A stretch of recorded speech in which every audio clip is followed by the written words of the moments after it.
Hey everyone, welcome to True Crime IRL. Today I have a very special guest, Vic Ferrari. He's an author, former NYPD detective.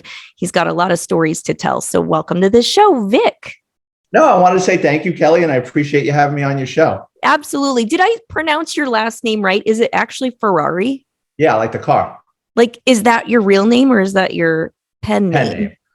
Is it? It's a pen name. Okay. Well, I like it. It Well, works. I don't. If you remember the television series Taxi. Yes, I do. Okay, so when Latka, Andy Kaufman's character, would get a blow to the head or get some type of traumatic incident, he would revert into Vic Ferrari, this cool, studly guy that would try to pick up women, and he had a nice car. And I love it. So that's you. That's kind of an alter ego. Yeah, that's your alter ego. I was just going to say that. I love that. Okay, so you're a retired NYPD detective turned author. So how long were you in the NYPD? Tell me a little bit about that, how long you did that, and tell me a little, and when you retired and stuff like that. Okay, I'm a Bronx kid, born and raised. I always wanted to be an NYPD detective. My parents wanted to kill me because they wanted me to go on to college or go on to bigger and better things, but I knew I wanted to be a detective. By the age of 10, I was stealing wanted posters out of the local post office and wandering around the Bronx as a 10-year-old boy with wanted posters looking for some guy wanted for a bank robbery in Kansas City. Oh, my goodness. I knew what I wanted to do at an early age. Yeah. So I got hired by the New York City Police Department when I was 21 years old. I had a 20-year career there. I was hired from 1987 to 2007. I did 20 and out. Okay. I worked in a lot of different units. I worked in a DUI unit. I worked in a plainclothes unit. I worked in narcotics.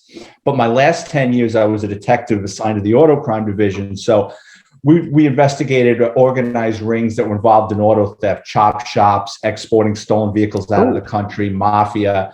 If we were on a case and there were homicides involved with it, we would run with it. And then after a 20-year run, I retired and moved down to Florida. And then I got into writing and I just started cranking out these books that are filled with, different stories from my NYPD career. Yeah. Oh, that's so awesome. So these are based on like real stories, like based on factual things that you went through. These are true stories, or are they kind of like a mix of fiction and nonfiction, or are they all real things? The framework of all these stories happened either to me or someone else I knew, or famous stories that have circulated through the New York City Police Department. The two things when I got into writing police books, I didn't want to get anybody in trouble or divorced. Okay. So I don't name names. I change boroughs, locations, ranks. It's like I have no sour grapes. I had a wonderful career. Now, obviously, I didn't get along with everybody I ever worked with, but I'm not one to turn around and use like a bully pulpit and just embarrass people. That's not my way. Oh, yeah. It's not like a tell-all, like, oh, I'm going to expose all the secrets. No, it's a lot of funny stories and investigative stories that most people wouldn't really realize. It's like if you ever gone to Disney World and you go, how does that happen? Like they give like a behind the scenes tour of Walt Disney World. My books are like a behind the scenes, what really goes on in a station house or a detective bureau. And again, some of the stories are really funny and some of them are really embarrassing, but I don't name names. Okay. Well, speaking of the stories, how things really do happen behind the scenes, tell me one of the greatest stories, the funniest stories, the most outrageous stories. Tell me something that happened that you've put in your book that's a favorite story of yours. Do you want to hear embarrassing or do you want to hear scary? Let's start with embarrassing and then we'll go after that. We'll keep going. Okay. So in my book, NYPD Law and Disorder, my latest NYPD book, I open up with a chapter called Embarrassing Moments. And most authors, when they're writing about themselves or something they know about that's near and dear to them, they try to portray themselves as the hero in their stories, right? We always have the witty comeback. We save the day in the nick of time because it's our story and we run with it, right? Right. So I said, you know what? I'm going to take a different angle on this. I wrote about a couple of really embarrassing things that happened to me during my NYPD career. And one day in the early 90s, my partner and I pull over this cab, and in the back seat, there's three guys and 4 kilos of coke. You pulled over a cab?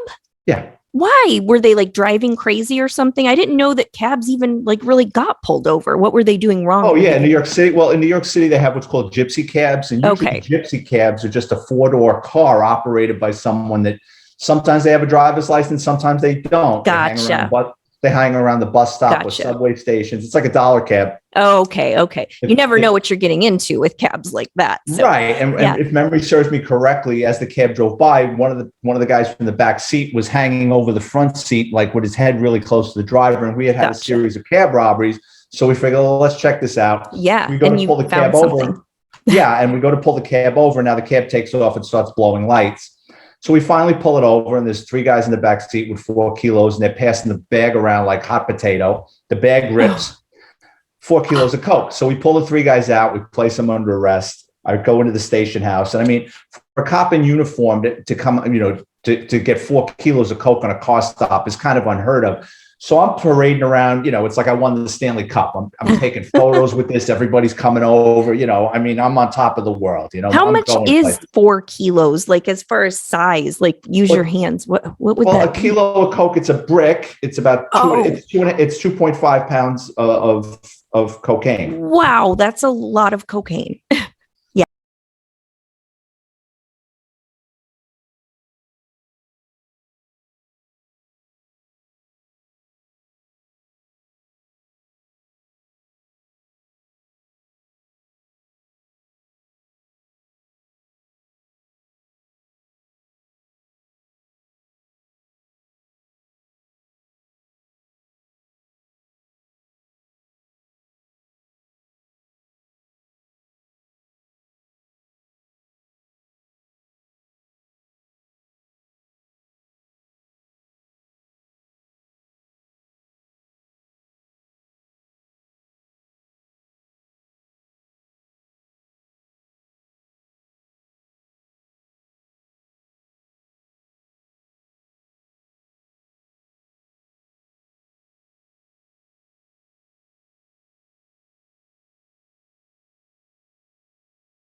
Do you want, because I know you edit this, do you I want do. me, do you want me to tell homicide stories or? Yeah, that'd be great. Okay. I think my Zoom just did something about that it's running out of time, but we'll just keep going and see how it Yeah. goes. Okay. Okay, let's do that. I'll tell you two quick homicide stories Yeah, and you that'd can be put them great. on. Okay. Yes. So yeah, no problem. Because I realize, Yeah. your genre with your podcast. Yes. Yes. So it's the early 90s. My partner and I are coming off our meal hour. It's about 8 o'clock at night. And the female cop hands us a slip of paper and says, "Can you go to this apartment? It sounds like a cardiac." I said, "Okay." We rush over to this apartment. It's about the third or fourth floor. As we're going up the stairs, you hear screaming and crying. We go into this apartment. It's packed. We're just like swimming through people, right? Yeah. When we get to the kitchen, I see a pair of legs sticking out to the side. There's a woman laying on the ground, and there's a guy on top of us screaming, "Mom, mom, mom." I tell him to get up. The woman has been stabbed to death multiple times. Oh. There's blood everywhere. And, when you first get cut, blood is a bright red color. Yes. It was like a rusted brown. So we knew she was stabbed a long time ago, hours ago. So we sit the son down and we start looking around the apartment. The apartment's been ransacked. So we start asking him questions like, "When was the last time you saw your mother?" And he went from being hysterical, screaming and crying to like, you flipped the switch. Oh. "When was the last time I saw my mother?" "Yeah. 4 hours ago." Red Okay. flag. Yeah. "Does anybody else have a key to the apartment?" "Does anybody else have a key to the apartment?" So he's buying time. When you're asking somebody a question and they keep repeating the question, they're buying time. They're trying to come up with an answer. Yep. So as we're looking around the apartment, in addition to him turning into a weirdo, we start looking around the apartment and it's ransacked, but it's staged. So when a burglar comes into a residence, right, they start pulling out drawers and dumping things for the content. Yeah. Yeah. But the drawers are placed back in. So you got the contents on the floor. A burglar doesn't take the time to put the drawers back in. Definitely not. On the floor, the woman's handbag has been dumped upside down, turned right side up, and nothing's been taken. There's cash and credit cards. Okay. So that doesn't make sense. No. So, and the way he's acting, the detectives say, "Okay, we're going to take you to the station house and we're going to get to the bottom of this," right? So I'm processing the crime scene, and he goes down to the detectives and he's not giving it up. He's being evasive. He's not giving it up. And he didn't want a lawyer up. He didn't ask for a lawyer, but at the same time, they know if they keep pushing him, they're going to make another run at him tomorrow. So they let him go. And I processed the crime scene. So in the NYPD, the first responding cop to a homicide has to put on a foot on the deceased foot. It's called a toe tag. Yeah. With their name and all their information. Yep. And then the following day, that responding member has to go to the morgue to identify the body. Okay. So I go down to the morgue the next morning, and the Bronx morgue at the time was in Jacoby Hospital. I don't know if they were between morgues or what, but they didn't have like the slide out drawers like you see on television. Yeah. There's some young kid working. I tell him the victim's name. He pulls out a gurney. He pulls off a sheet. And it's a black guy with a beard. I said, "No, victim's a Hispanic female." He goes, "Oh," puts the sheet back over on the guy's face, pushes him back into the room. Comes out with another gurney, right? Oh my Flips gosh. off the sheet. It's an old white guy. I says, "Listen, pal, I didn't come here to see everybody that died in the Bronx last night. I want to see this woman." I says, "Let me go in there." So I walk into this large refrigerated room. It was like something out of a horror movie. You got like 6 or 8 bodies just laying on gurneys. Yeah. And I saw dried blood on one, and I pulled it off, and it was the woman. So I identified her. So while I'm doing that, the next morning, the detectives go to the building to make another run at this kid. While they're walking into the hallway, it was a big hallway with like a turn. As they go into the hallway, they hear yelling and screaming in Spanish. The woman had 3 or 4 brothers that were grilling their nephew. What happened? Something's not right. The detectives told us you're holding something back. The kid confesses to his uncles in the hallway with the detectives just standing around the side. Thank God it was 2 Spanish detectives that spoke Spanish. Yeah. They heard him give it up. And what it was is he was a crackhead. He had stopped using drugs. And then, of course, he starts using drugs. The mother said, "I'm tired of you stealing. You got to go. I want you out of the apartment." He grabs a butcher knife out of the kitchen and stabs her to death. Oh. So what he does was he takes his bloody clothes, he takes the murder weapon, he puts it in a plastic bag. Then what he does is when he leaves the apartment to get rid of this stuff, he leaves the door ajar, hoping that someone else will discover her. Yeah. Right? Yeah. Well, he's not a lucky fellow because he comes back 4 hours later and no one's discovered her. So he goes through the trouble of getting on the phone and calling everybody and then starts putting on, bad dinner theater, trying to get out of this. And I just checked the other day, he's still in jail, and that happened in 1994. Okay. Well, he'll probably be in prison the rest of his life, maybe. Hopefully. Yeah. Oh my gosh, what a story. That's just one of many, I'm sure. You want to hear another one? What would you like to hear? A trip to the morgue or another homicide?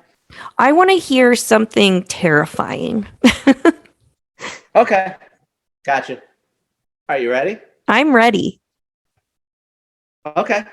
So it's the early 90s. It was in February. It was a slow night. It was a weeknight. It was raining all day, all evening.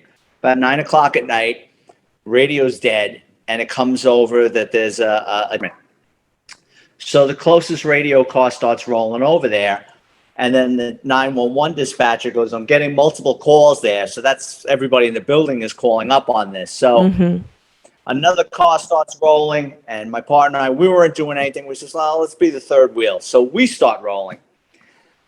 So the responding cops pull up.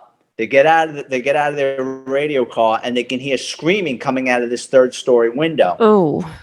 So instead of going around to the front door, they decide to climb the fire escape. They climb the fire escape, and when they look inside the window, there's a woman laid out on the floor. There's a guy standing over her with a carving knife, and he's basically decapitating her. Oh, my God. Oh, shit. Yeah, they get on the radio, and they start screaming into the radio. Essentially, he's got a large knife. He's stabbing the shit out of this woman, right? So now everybody's racing over there. My partner and I meet up with another radio car at the front of the building.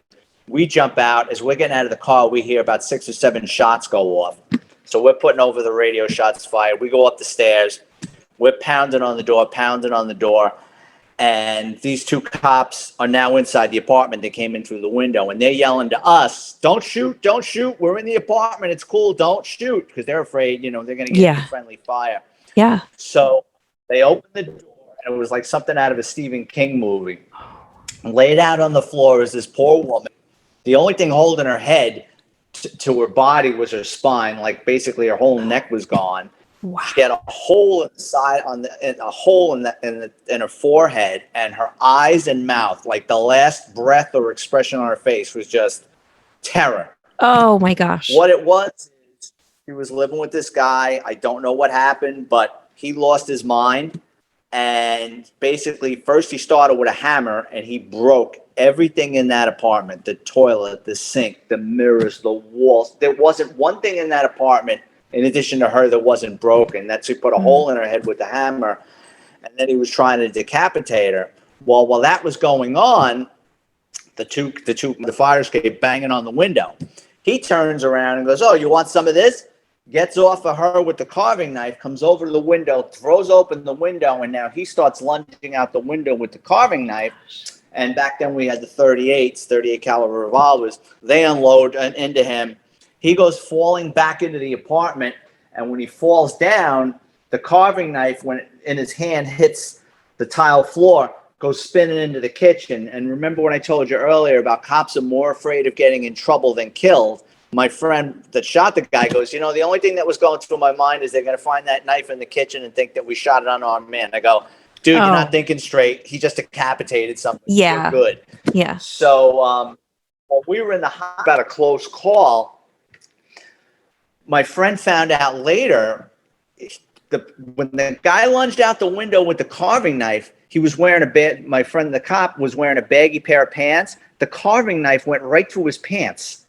So like an inch closer, we probably would have hit him in the femoral artery, and he would have bled out on the fire escape. But yeah, that was a bloody, terrible crime scene. I remember walking through that apartment, and there was so much blood loss from her and the gunshot victim that as you're walking through the apartment, it's like your feet are just stopping in the blood. It's just like sticking.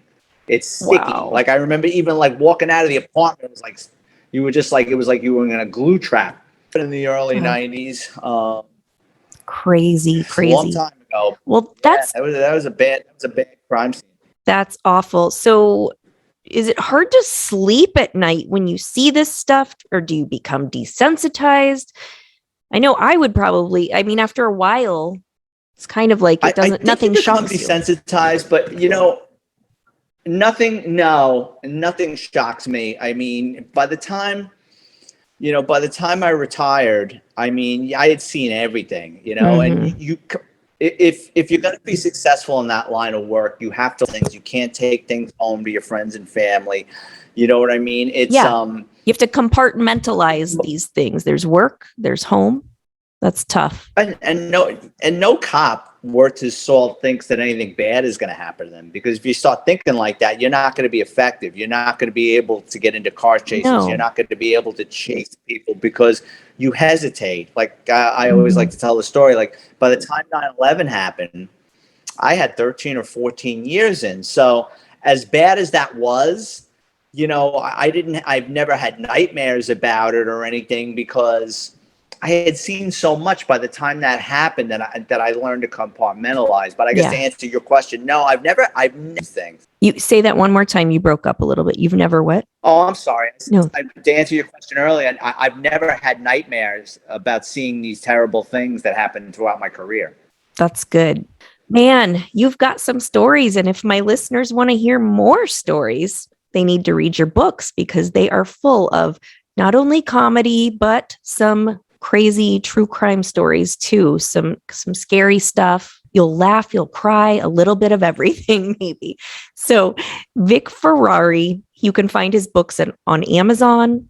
Amazon's the biggest and baddest cat as far as selling books. So yeah, all my books are available on Amazon. Awesome. All right. Thank you so much for coming today and visiting with me. I've really enjoyed it. Thank you, Kelly. I really appreciate you having me on your show. Yeah. Okay. Bye.